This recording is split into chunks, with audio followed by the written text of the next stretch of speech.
तो हेलो दोस्तों, welcome to my YouTube channel. दोस्तों स्वागत है हमारे यूट्यूब चैनल में जिसका नाम है जीके न्यूज भोजपुरी। तो दोस्तों आप लोग के बीच में एक और न्यू सॉन्ग का अपडेट लेकर आ चुका हूं, जो कि दोस्तों सुपरस्टार खेसारी लाल यादव का है। जी हाँ दोस्तों, खेसारी लाल का बोल बम का सॉन्ग बैक टू बैक आ रहा है, जो कि दोस्तों आप लोग के बीच में एक और न्यू सॉन्ग का अपडेट लेकर आ चुका हूँ, जो कि दोस्तों हमारी स्क्रीन पर देख लीजिए। जो कि दोस्तों गाने का नाम है गेट खुलवा देंगे। दोस्तों गाने का ही नाम है गेट खुलवा देंगे, जो कि दोस्तों गीतकार हैं सोनू सुधाकर, जो कि संगीतकार हैं आर्या शर्मा, निर्देशक हैं आशीष सत्यार्थी। तो दोस्तों इस वीडियो में सब कुछ जानकारी मिल जाएगा, तो वीडियो को शुरू से लेकर लास्ट तक देखिए।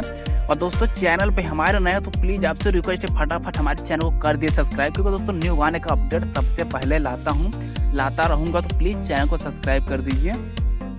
दोस्तों आप लोग को बता दें एक कौन से चैनल पर इस सॉन्ग को रिलीज किया जाएगा, जो कि दोस्तों शिवा फिल्म्स एंटरटेनमेंट पर। जी हाँ दोस्तों, शिवा फिल्म एंटरटेनमेंट पर रिलीज किया जाएगा, जो कि दोस्तों खेसारी लाल के साथ में है, जो कि अंतरा सिंह प्रियंका, जो कि दोस्तों ड्यूड सॉन्ग है, जो कि बहुत ही बवाल सॉन्ग होने वाला था। दोस्तों आप लोग को बता दें दोस्तों इसका रिलीज डेट कंफर्म हो चुका है, जो कि दोस्तों कल ही दोस्तों आप लोग के बीच में सुबह के 6 बजे दोस्तों इस सॉन्ग को रिलीज किया जाएगा।